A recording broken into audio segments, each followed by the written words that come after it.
I'd like to start by certainly recognizing Brian and Malcolm and John for their leadership.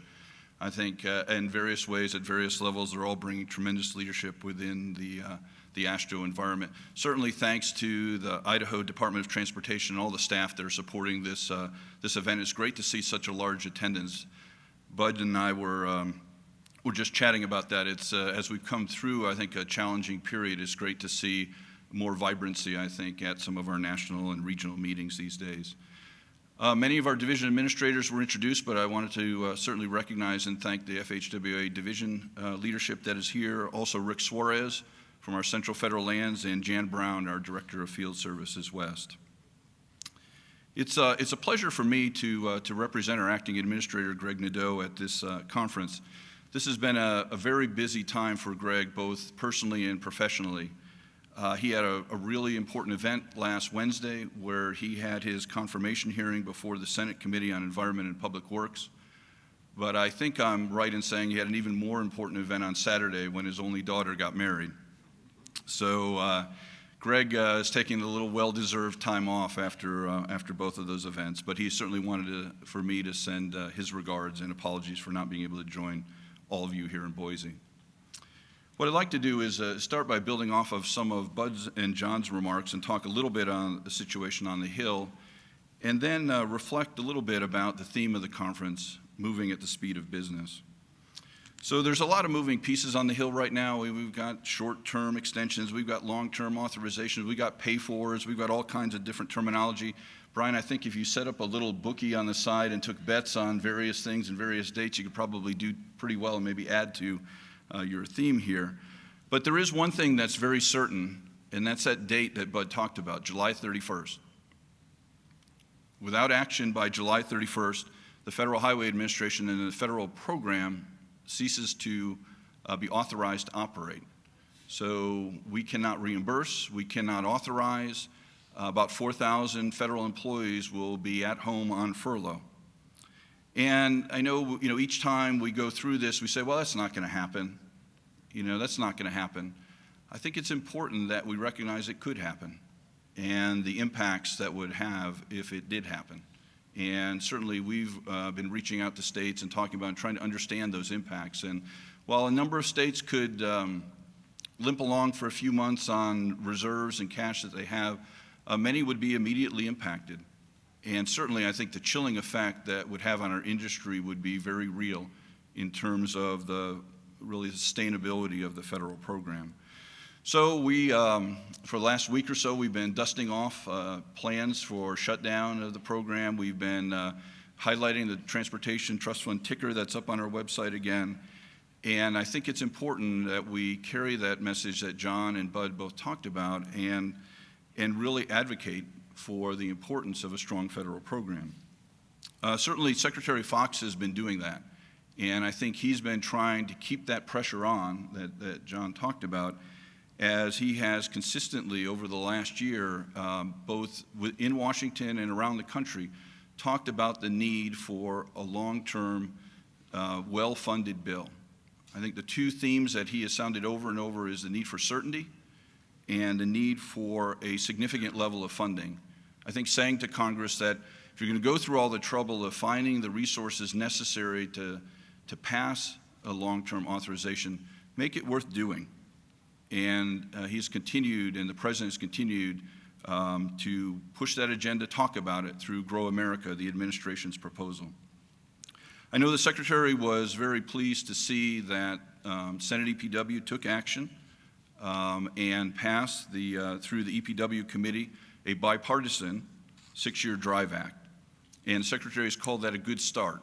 It provides the certainty, not so much the level of funding I think the administration would like to see, but higher level of funding than we currently have under the MAP 21 extension.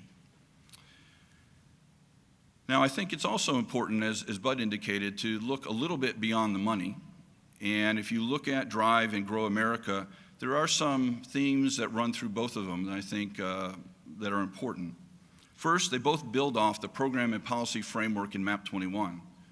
When we got MAP 21, I think we all recognized that this was really a 6-year program and policy bill in a 2-year funding package. And it's played out that way as we try to implement the various requirements. So seeing hopefully the next authorization build off of that and not bring major change, but allow us to implement MAP 21, I think is positive, especially the focus on creating a performance-based federal program.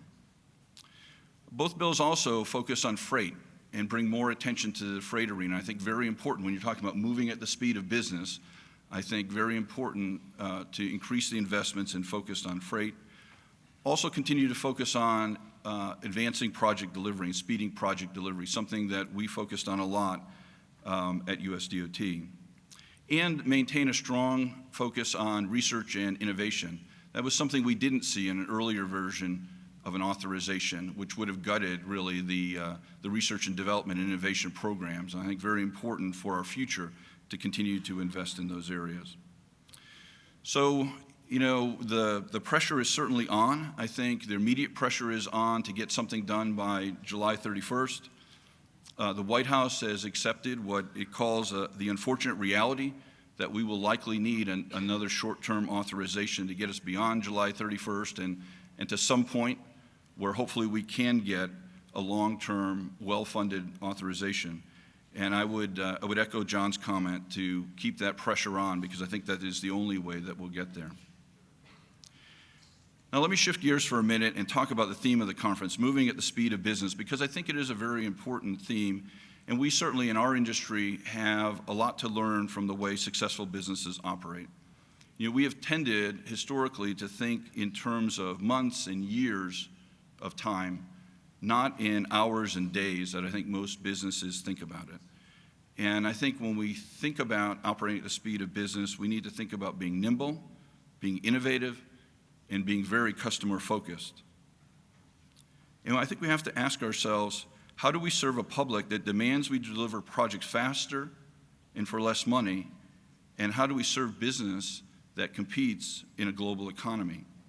And at FHWA, the way we have focused is on innovation as a key to achieving that, and certainly strong partnerships being essential. And so you've heard certainly about the Everyday Counts initiative, and I'm not going to go over that particular initiative today in any detail, but I think the idea behind it is to bring forward innovative thinking and an acceptance of new ideas and new ways of doing business, and to create a culture. So not just to have an initiative, right? Every administration, every administrator has an initiative. It's not just about having an initiative, but it's really about creating an environment where FHWA, our state partners, our industry partners, that we can work together in a consistent way and talk about the opportunities for innovation, the opportunities to be more nimble, to be more customer focused. And I think we've made a lot of progress in that regard, and we even see recognition of it in the DRIVE Act as it seeks to codify everyday counts. But I think when we think about innovation, we need to think and look beyond everyday counts. We need to look for the range of opportunities that we have to do things different, to be more nimble, to be more customer focused.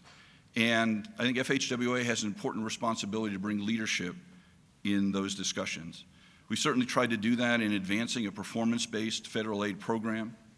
And that program shouldn't just be about implementing the MAP 21 requirements. Those are important, certainly. But I think what's more important is creating that culture of performance management, of being more transparent and accountable, and using data to drive our decisions and to make the case for greater investment in long-term authorizations like the one we're seeking right now. We've also embraced practical design, and to try to get us maybe away from just cookbooking our approach to designing projects and thinking that we have to use the Green Book or the MUTCD as gospel, and to remind ourselves that we have the ability to do good engineering of projects, and that we should use that engineering approach to really find the best solution, not just the one that comes out of the guideline or the manual. We've been partnering, as I said earlier, to try to advance and improve project delivery.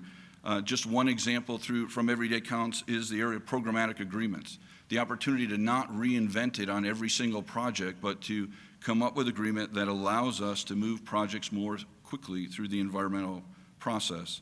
And there are more than 500 programmatic agreements in place across the country, double the number that were there 5 years ago. And every state has at least one.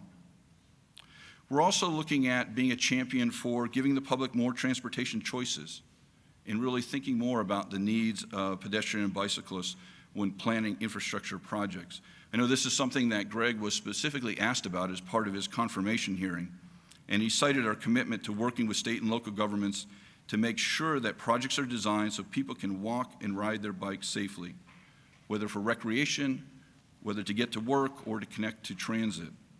And I think we have a lot to bring to that discussion.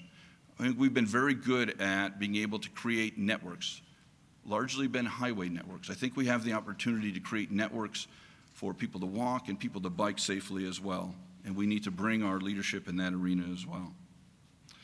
So while innovation offers an opportunity, it also provides an obligation. While we need to move at the speed of businesses, if we think about it, businesses can only move at the speed of the transportation system that we provide to them. And by one accounting, there is $27 billion each year in extra freight transportation because of the inefficiencies that exist within the system. And now we're estimating that freight is going to grow 45% in the next 30 years, and our population is going to grow about 70 million people in the same time. I don't think we're going to deliver that freight all by drones, and I don't think all those people are going to telework every day. So I think they're going to remain dependent on what we do in terms of allowing goods to get to market and get to customers and allowing people to move around the system. So we share that responsibility with you in providing safety, providing choice, and providing mobility, ensuring that our businesses can in fact grow, compete, and create jobs. We all need to remind Congress of that, I think, as they deal with the immediate issue over the next 11 days, but as they look to that long-term, the importance of that long-term authorization and the importance of that investment in the nation's economy and in the quality of life. So I appreciate the opportunity to share a few thoughts with you today, and I look forward to a very successful conference over the next few days. Thank you very much.